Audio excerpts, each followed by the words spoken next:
Hey everyone, welcome to the latest installment of MSP Business School. As always, I'm here with you. My name's Brian Doyle, and with me is, of course, my co-host, Rob Rogers. Once again, we are a man down, Rob. That's right. Yep. 2 out of 3 amigos. That's it. Yeah. COVID got them. That's it. Our co-host Tim McNeil, unfortunately, is feeling under the weather today. A little bit of COVID after coming back from travel. So, Yeah. you know, we'll man the fort here, though. We can We can usually do a handle good it, job. Brian. We can do this. And let's face it, as I always say, nobody's really here to hear from us. They're here for our guests. And with that, we'd like to welcome Emily Glass, CEO of Syncro, to the show today. Thank you so much for joining us. Welcome. Thank you. Thank you for having me. So, Emily, we love to kick things off by first learning a little bit about our guests. Some folks probably know you really well. Some folks don't know you really well. And we'd love to hear a little bit about your path to becoming CEO at Syncro, which, by the way, congratulations. We heard through a little birdie that you just celebrated your year anniversary. Kudos. Thank you. I appreciate that. Yeah. And what a year it has been. Definitely coming back to the MSP space and in the world in general. Didn't make it easy on me, the first year. Yeah. December this year is definitely looking a lot different than December of last year, is it not? Yes. Oh my gosh, yeah. So I mean, I'm so happy to be back in the MSP space. Some folks might know me from my days at Datto, especially if they're an MSP. I've been in the industry for a while. I came into the MSP space or fell into it through an acquisition of Backupify, a company that I was working at that got acquired by Datto. And that software is still around today, still being sold by Datto. But I just fell in love with the MSP space through that experience, really got to know a lot of partners. I ran the tech support group amongst many other things and product during my days at Datto, and really got to understand MSP pains, challenges, and really became passionate about helping them. I'm an engineer, so I really identify with the technical struggles. And I'm so happy to be back at Syncro and back in the space. So it sounds like you may have departed the space for a little while. Where'd you go in the meantime? And you don't have to name names or share that, but maybe share the industry you went into. My philosophy for career and life in general is to just keep learning. So I did decide to take a little break just when the pandemic hit. I was like, I'm going to take a break. I'm going to travel. I've had a good run. I've worked a lot. And then the pandemic said, no, you're not. So I ended up taking a job as COO of a marketing tech company. Again, I love to stretch myself and think differently. So as an engineer, trying to understand marketing buyers and features and what they need was really an interesting experience. Also being a COO. I got to raise a round of funding with that company and lead that, which was very exciting. But I learned through that, and then the opportunity at Syncro came knocking, and I couldn't refuse the challenge of being CEO. That's funny. There's awesome. a lot of parallels between the MSP marketplace and the digital agency and marketing marketplace too. So, it's kind of funny. You look at some of the software over there, and you're like, get that could probably work on this side of the fence as well. But great to have you back over here. Tell us a little bit about how things have been since you came into Syncro, and maybe some of the steps you've taken thus far in kind of growing the organization. Yeah, I mean, it's been an interesting year. First of all, I had to get ramped up, right? Learn to know the product, learn to know our partners, and what their needs are, and then everything's kind of shifting at the same time in the world, right? And so really understanding the value of why our partners are choosing Syncro and how we can accentuate that and make that even better. And also, address any issues that were around when I got started. So we've made a lot of good investments in our support experience. That obviously, given my background, is something that I've got domain expertise in, and I know that's really important to any MSP. And MSPs know what a good support experience is because that's part of their day-to-day. So you can't really get away with providing bad support or subpar support. So we really want to shine there. So we've done a lot there over the year. And then on the product piece, we are really a great, valuable, affordable solution. And in today's sort of economic times and times in general, we want to make sure that we're giving our partners like all the basics that they need to start, run, and grow their business. So there was a lot that we had to do there and look at where we need to make investments and bring value to our current partners. So that was a lot of the first year, along with just getting to know their needs and getting to know the product as well. So what's your number one goal that you're going to be working on in 2023 to try and, improve stuff and grow with the company as you're growing through this role? Yeah. I think we have a lot of different things that we want to do next year, but next year, I don't know. I don't want to say it because I don't want to jinx us, but I feel like it's going to be even more uncertainty, right?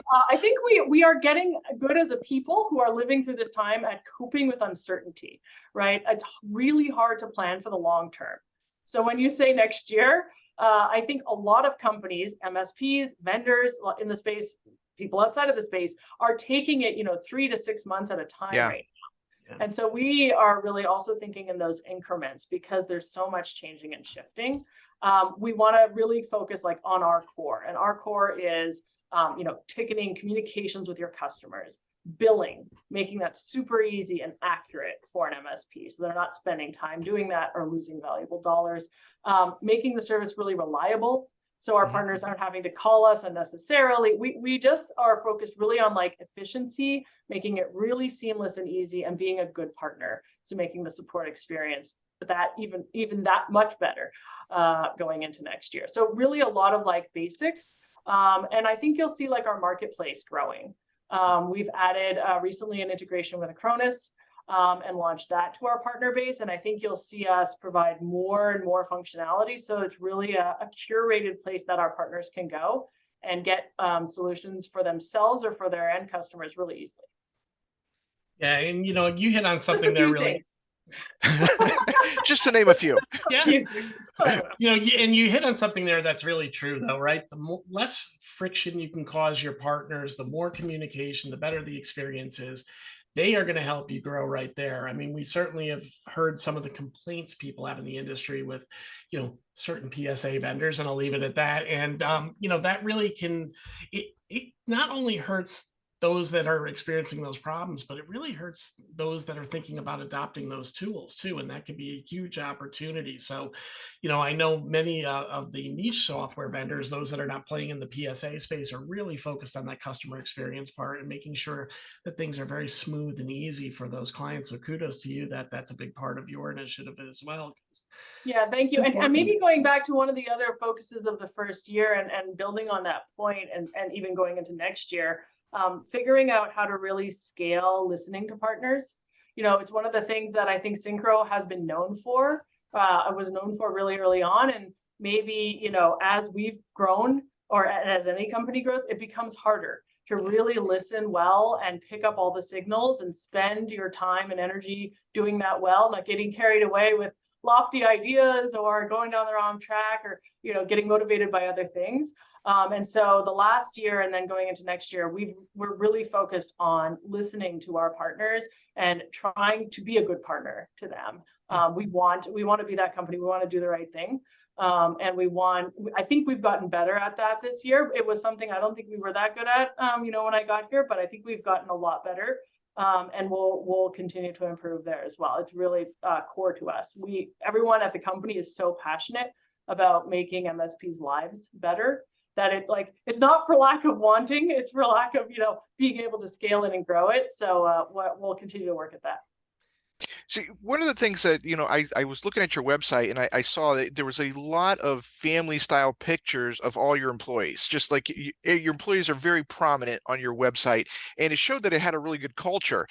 Like as you came in through last year and moving into next year, with moving out of COVID and having to rebuild culture from everybody being outside the office and coming back into the office, are you seeing that as a challenge in your company that you have to overcome, or did you guys kind of get past that easy? Yeah, that's a great question. So Syncro has actually been a remote company since about 2017. So COVID wasn't really a bump in that sense. However, you have a good point because the company has grown through being remote. So we've like doubled or tripled in size since the last time all of the employees were together. Yeah. And so maintaining culture in a remote environment can be a challenge. Luckily, Syncro has experience, number one, in it. So, COVID wasn't new. It wasn't a new thing to us that was thrown on just because of COVID or came about because of COVID. However, it's still a challenge as we grow. So we do put a lot of time and energy into communicating communicating goals really clearly, making sure everybody's aligned on those goals, having good procedures and performance management and process around like encouraging people to communicate. You can't just put your head down and work on your thing and never pick up and talk to another group. So we do spend a lot of time on communication and clarity, and then talking to our partners. So we have a weekly town hall with all of our employees, and partners often attend. We even had a hot wings challenge with one of our partners recently. So we have some fun also. What was that? What was that? Who? What was that? Like, explain what that sounds like a really neat idea. Challenge is, I don't know if you've seen there's a show, but you basically eat increasingly spicy food. Yes. In this case, like wings, Yeah, okay. and then you get to ask each other questions, and you're sweating. So it becomes challenging. Yeah. Oh my goodness, that's a great idea. I love that. Yeah. I'm always asking everybody culture questions, and whenever I come across something, I like that kind of, like team bonding type of exercise. I just think it's really cool. That's a neat one. I like that. Yeah, we really like to involve our partners in that too, because we are remote. We have a lot of partners. We can't talk to everybody. Sure. We can't talk to everybody one-on-one, but we can, really try to understand their business and get to know them as people. And even an informal activity like that gets you closer. I like it. To each other. So and I love the concept of having an open town hall like that that's geared to your employees, but you welcome partners into it, because one of the things that I've really seen customers are seeking is vendor transparency and the ability to really help them understand what's coming. They don't expect the vendor world to be perfect. They just want to know that when there are glitches, that they've got somewhere to go, that they can get the answers they need, because most of this just trickles downhill quickly anyway, and that the vendor is really being forthright with them. So that's really, really cool that you invite the partners into those calls, because there's a risk that comes with that too, right? Sometimes there's things that you might not want to share, and lo and behold, people are there. We err on the side of transparency for sure. And like I said, scaling that is always challenging, but again, we're really trying to focus on that going forward as well. So doing better and better. So earlier you were talking a little bit about, kind of the uncertain economic times that we're falling into. And, obviously you were serving thousands of partners. What's some of the feedback you're hearing from the field as it relates to that? Yeah, for sure. People are kind of, I mentioned vendor companies, and every company is kind of taking stock of like, what is next year going to look like? And so just a lot of feedback from the investment community and the broader sort of business landscape of like, conserve cash, be conservative in your approach, sort of reduce risk. With our partners and our prospects, we're seeing a lot of people trying to, stretch a dollar or see like, well, what features do I really need out of a PSA RMM, or do I need to offer my end clients? And how can I do things more efficiently? So we see a lot of folks who maybe had a more expensive PSA RMM platform with a lot of bells and whistles. Maybe they don't fully need them. Maybe they didn't fully adopt them because it was, it's just a lot of work to implement all of that. And they're really trying to look at like, well, what do I need to run my business? And is there a better way to do it? One of the things about Syncro is that we're a combined PSA RMM platform. Right. There's magic in that, like dynamic billing, for example. We can count things on the fly without any effort, manual effort, and without any errors. So we get people like picking their heads up. I think we're seeing a lot of non-partners picking their heads up and using this as a time to go out and evaluate other solutions, whether it's a PSA RMM or any other part of their stack, and just say like, is there something better out there? Well, I think you've really hit on it. We've seen it as well that, partners are looking at their stacks with a little bit more scrutiny now, right? Where do we have services that are potentially redundant? What are the services that are really required?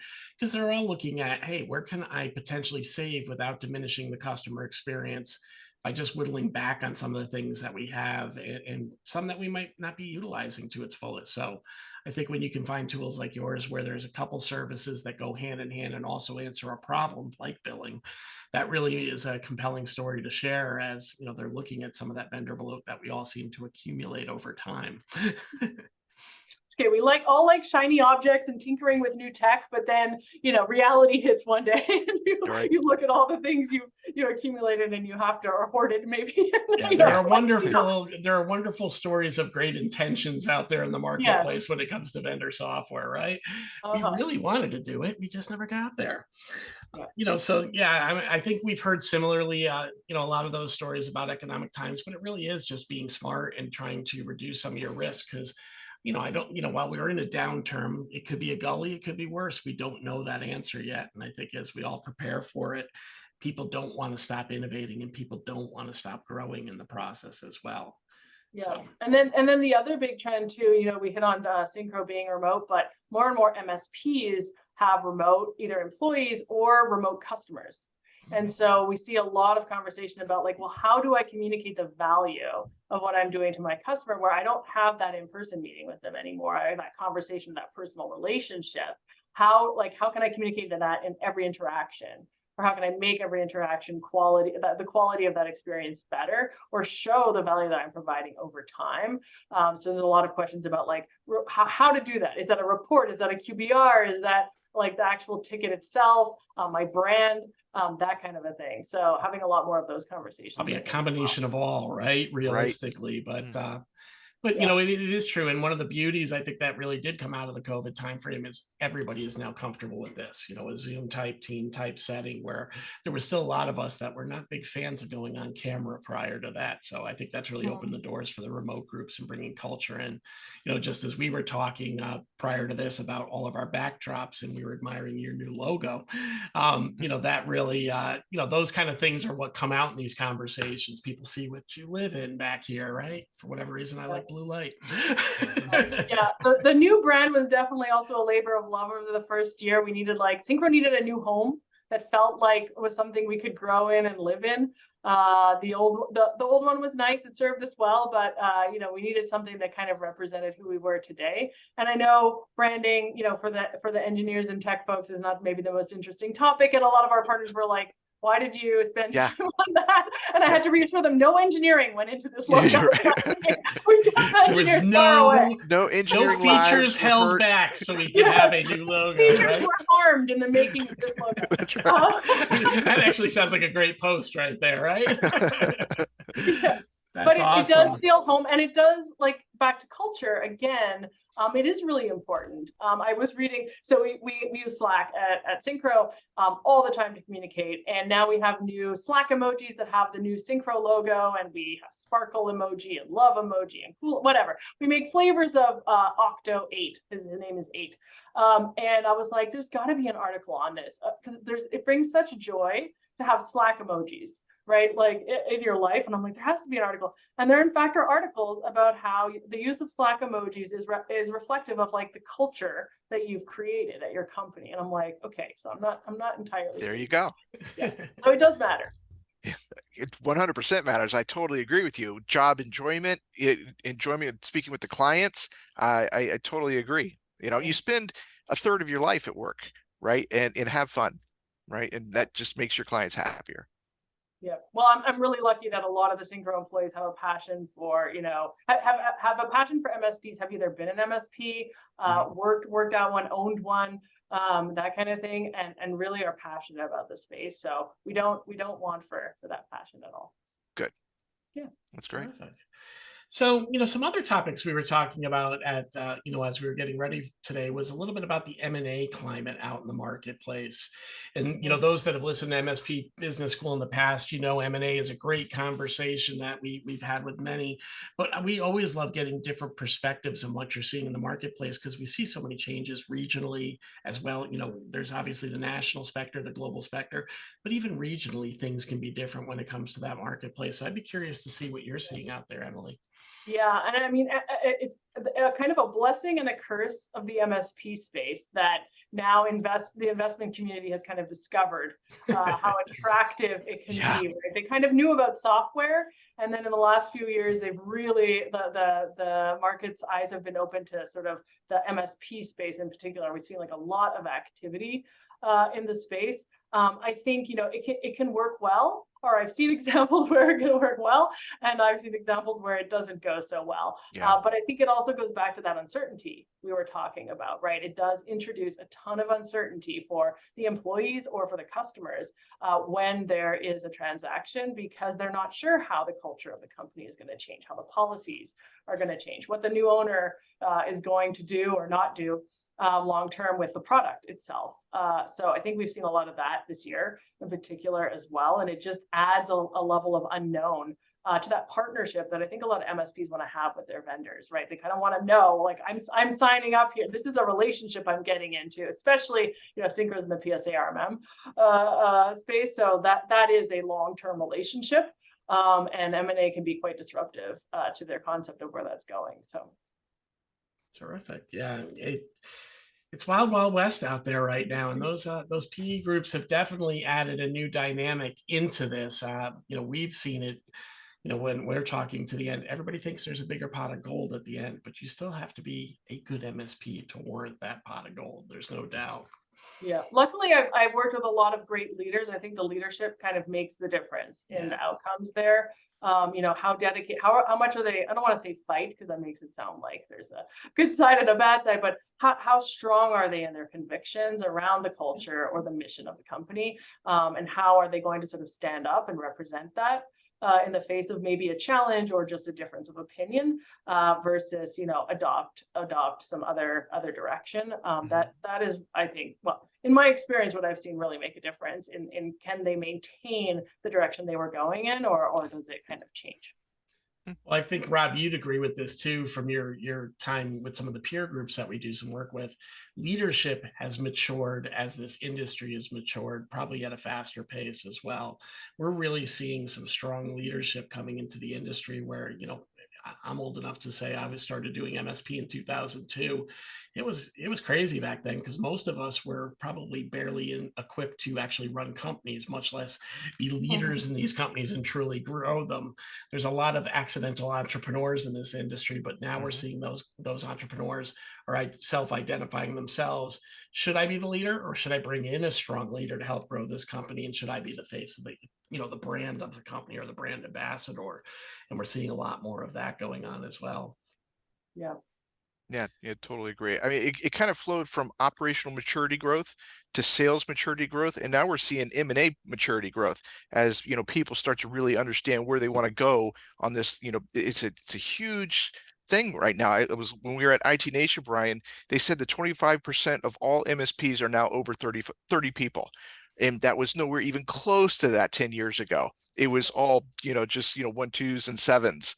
But it's growing. The M&A is growing for sure. We were even hearing MSPs that were telling us they consider themselves small at 6 million, right? And yeah, I can remember back when getting past 5 million was a huge barrier, and those were considered the big boys in our industry. So it really has come a long way. Yeah. So, Emily, I know we're getting close to the end of our time period, but we certainly would be remiss if we didn't ask if there's some things that you want to share that are upcoming for Syncro, maybe events that you're planning, or new features that are hitting the table, if you're open or able to speak to those. But certainly we want to make sure your community of folks know what's going on and what's coming. I am, I'll try not to divulge any secrets. Okay. A good CEO here. But if folks have been following, they probably are already aware of some of the things we've been working on. So platform reliability has been a huge focus for us this year, making sure that we're getting ahead of the scale that we're seeing. And we are taking concrete steps there.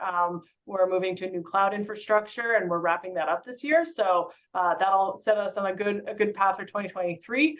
Make sure that everything's working smoothly. We are launching a few new features coming up soon. So we've been talking about them in our community, something around communications and being able to communicate with your customers more in a more rich fashion. I'll put it that way. And we have a bunch of what we call delighters.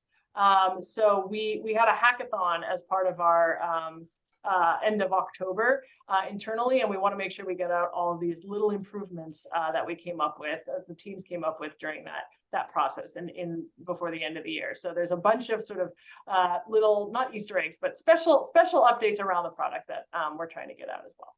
Beautiful. Yeah. Okay. So with that, anything else you'd like to add, Emily, before I turn it to Rob and he can take us home? No, I think, Rob, you're up. Okay. All right. Great. Well, we all passed the buck on that one, Rob. No, I'm coming in. Put me in, coach. I got this. Well, Emily, we really appreciate you being on here today. For anybody that is looking to get in touch with Emily, we will be including her LinkedIn profile with the podcast. Also, this episode will be up on mspbusinessschool.com and anywhere that you get your podcast as well. So, guys, I really appreciate it. I really appreciate the conversation here today, and I wish you guys all the best and happy holidays. Thank you so much for joining us, Emily. You're welcome. Thank you for having me.